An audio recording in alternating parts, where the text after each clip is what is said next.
Hello friends, welcome to my channel. Friends, Basara triple ఐటీకి సంబంధించి మనకి కౌన్సిలింగ్కి ఏమేమి డాక్యుమెంట్స్ ఉండాలో రిజల్ట్స్ రాకముందే ఈ డాక్యుమెంట్స్ అన్నీ రెడీ చేసుకోండి. సో మరి ఇందులో మీకు ఏ డాక్యుమెంట్స్ అనేవి కరెక్ట్గా లేకపోయినా మీకు రిజల్ట్స్లో నేమ్ ఉన్నా, అంటే మెరిట్ లిస్ట్లో నేమ్ ఉన్నా కూడా సీట్ అనేది క్యాన్సిల్ అయిపోతుంది.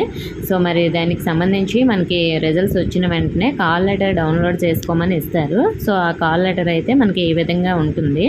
ఇలా ఈ కాల్ లెటర్లో మనకి ఏ క్యాంపస్ అంటే ఈ క్యాంపస్కి ఎన్ని గంటలకి రావాలి, ఎవరు ఎప్పుడు ఏ డేట్లో రావాలి, నెక్స్ట్ ఏ అడ్రస్కి వెళ్ళాలి, అన్ని డీటెయిల్స్ కూడా ఉంటాయి మనకి కాల్ లెటర్లో.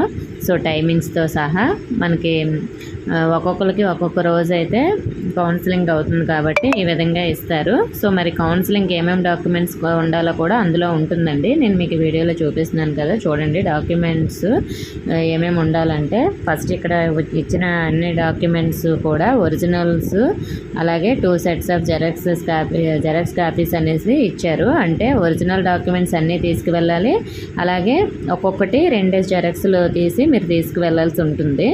అంటే ఇప్పుడు 10th క్లాస్ మార్క్స్ మేమో ఉందనుకోండి, అది 2 జెరాక్స్లు, అలాగే మీ టీసీ 2 జెరాక్స్లు, స్టడీ సర్టిఫికేట్ 2 జెరాక్స్లు ఇలా తీసుకువెళ్ళాలి. ఇక్కడ మనకి ఏమేమి ఇచ్చారంటే 10th క్లాస్కి సంబంధించిన marks memo, next transfer certificate అంటే టీసీ అన్నమాట, అలాగే స్టడీ లేదా బాన్ఫైడ్ సర్టిఫికేట్ అంటే స్టడీ సర్టిఫికేట్ అన్నమాట. 4th నుంచి 10th క్లాస్ వరకు స్టడీ సర్టిఫికేట్ తీసుకువెళ్ళాలి.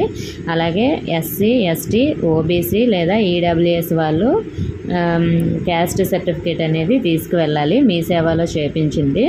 ఈడబ్ల్యూఎస్ లేటెస్ట్గా చేపించింది 2025లో చేపించిన ఈడబ్ల్యూఎస్ సర్టిఫికేట్ అనేది తీసుకువెళ్ళాలండి. సో మరి ఇక్కడ ఇన్కమ్ సర్టిఫికేటు లేదా ఈబీసీ సర్టిఫికేట్ అన్నమాట. సో ఇన్కమ్ సర్టిఫికేట్ కూడా తీసుకువెళ్ళాలి.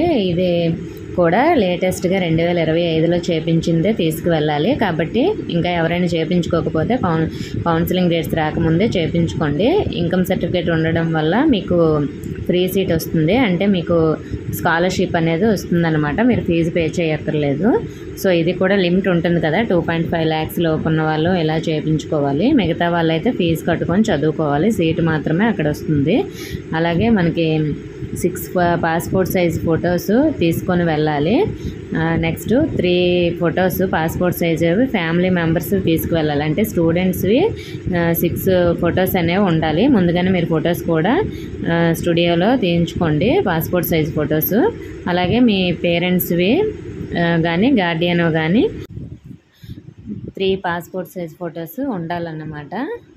సో మరి ఇవి పేరెంట్స్ ఐడి ప్రొవైడ్ చేయడం కోసం, అంటే ఐడి కార్డ్స్ ఇస్తారు కదా పేరెంట్స్కి ఎప్పుడైనా మిమ్మల్ని విజిట్ చేయడానికి వచ్చేటప్పటికి. సో మరి next Aadhaar card xerox copy తీసుకొని వెళ్ళాలి.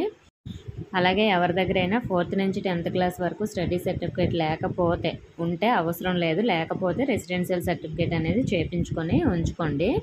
అలాగే మనకి దీంతో పాటు మీకు బ్యాంక్ లోన్ ఏమైనా అక్కడ కావాలంటే ఇస్తారు, వాటికి కొన్ని డాక్యుమెంట్స్ అనేవి తీసుకురమ్మని అడుగుతున్నారు. సో ఎడిషనల్గా మనకి కొన్ని డాక్యుమెంట్స్ అనేవి ఉండాలి. సో మరి అవి లోన్ కావాలనుకున్న వాళ్ళకి మాత్రమే, అంటే బ్యాంక్ అకౌంట్ స్టేట్మెంట్ లాస్ట్ 6 monthsది, రేషన్ కార్డు, నెక్స్ట్ ఫొటోస్, అలాగే ఎంప్లాయీ ఐడెంటిటీ కార్డు పేరెంట్ది, ఇలా లోన్ కావాలనుకున్న వాళ్ళు తీసుకోవచ్చు. మిగతా వాళ్ళకి అవసరం లేదండి, ముందు చెప్పినవి మాత్రమే. అలాగే మీకు అడ్మిషన్ ఫీజు అనేది ఉంటుంది, tuition fee, admission fee. So ఎవరికైతే ఇన్కమ్ సర్టిఫికేట్ ఉండి స్కాలర్షిప్కి ఎలిజిబుల్ అవుతారో వాళ్ళందరూ కూడా మరి ట్యూషన్ ఫీజు పే చేయక్కర్లేదు, అడ్మిషన్ ఫీజు మాత్రమే పే చేయాలి. అది ఎంత ఉంటుందంటే మనకి 4700 అలా ఉంటుందండి అడ్మిషన్ టైంలో మీరు పే చేయవలసింది ఎగ్జామ్ ఫీజుతో కలిపి. సో మరి ఒకవేళ మీరు ఎలిజిబుల్ కాదనుకోండి స్కాలర్షిప్కి, మీకు గవర్నమెంట్ ఎంప్లాయీ ఉన్న ఇన్కమ్ సర్టిఫికేట్ లేకపోయినా, వీళ్ళందరూ కూడా ఎస్సీ, ఎస్టీ వాళ్ళు 40,200 పే చేయాలి. మిగతా కేటగిరీ వాళ్ళు 40,700 పే చేయాల్సి ఉంటుంది. సో లేదు మీరు స్కాలర్షిప్కి ఎలిజిబుల్ అనుకుంటే ఎస్సీ ఎస్టీ వాళ్ళు 4200, మిగతా వాళ్ళు 4700 పే చేస్తే సరిపోతుందన్నమాట. సో ఇది కూడా అడ్మిషన్ టైంలోనే పే చేయాలన్నమాట. సో మరి మనకి ఇక్కడట ఎవరు స్కాలర్షిప్కి ఎలిజిబుల్ అంటే ఎస్సీ ఎస్టీ వాళ్ళైతే 2 lakhs లోపు ఉన్న వాళ్ళు ఎలిజిబుల్.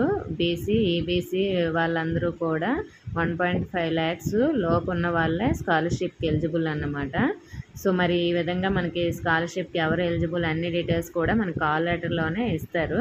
సో ఓకే ఫ్రెండ్స్, మరి ఈ డాక్యుమెంట్స్ అయితే మీరు రెడీ చేసుకోండి. ఇంకా ఏమైనా డౌట్స్ ఉంటే కామెంట్ చేయండి. ఇన్ఫర్మేషన్ నచ్చితే వీడియోని లైక్ చేసి మీ ఫ్రెండ్స్కి కూడా షేర్ చేయండి. కొత్తగా మన ఛానల్ చూస్తున్న వారు సబ్స్క్రైబ్ చేసుకోండి. Thank you.